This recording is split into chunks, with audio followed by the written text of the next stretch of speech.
打光。好，那我等一下我直接开始讲咯。好。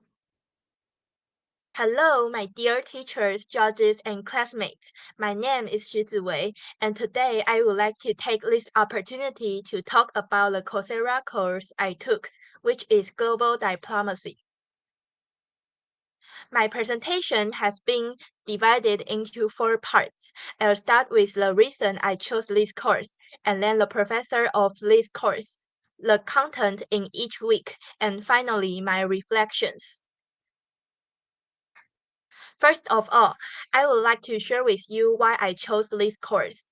I love to watch news in my free time.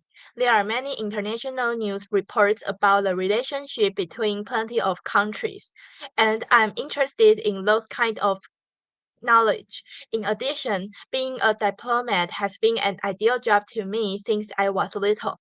It not only can improve my English ability, but also helps me learn communication skills.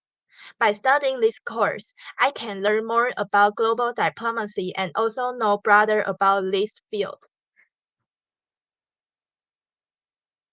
Secondly, I'll introduce the professor of this course. Simon Rafi is a widely experienced university lecturer in the University of London, who has taught diplomacy, international relations, and history to undergraduates and postgraduates for over 15 years.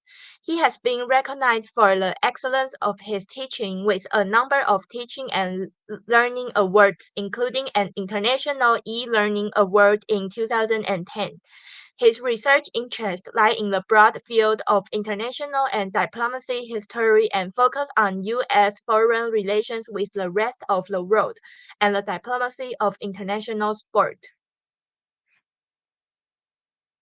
Next, let me talk about the content of each week. In the first week, I read the course outline and learned what diplomacy is. There is a professor who impressed me a lot and said diplomacy is to create a nice relationship between country and country. I agree with him very much. His opinions are just the same as mine. In the second week, I learned the success and failure in diplomacy. For me, a great success in diplomacy is to make the countries and the world better places. On the other hand, a failure in diplomacy is to cause a fight or war, making people anxious and upset. In the third week, I learned the qualities of a good diplomacy. One of the professors said that perseverance, patience, being creative, and negotiation are important qualities of a nice diplomacy. Those elements make the communication in diplomacy easier and more effective. In the next week, the professors taught me diplomacy in action.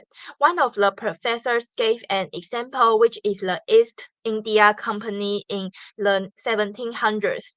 I think this instance did help me understand this lesson more clearly. In the last week, I listened to the professors' reflections. They concluded the opinions about diplomacy. After listening to their thoughts, I was inspired so much, and those inspirations make me want to learn more about global diplomacy in the future. Finally, I would like to share with you about my reflections after having the course. I learned more knowledge and information about the global diplomacy, but the vocabulary is too difficult for me. It took me a lot of time to search for the definitions of each vocabulary. Although it is an annoying task, it still helped me learn more words about diplomacy, so I would recommend this course to you to study. That's the end of my presentation. Thanks for listening and hope you enjoy it. 好了，结束了。哦。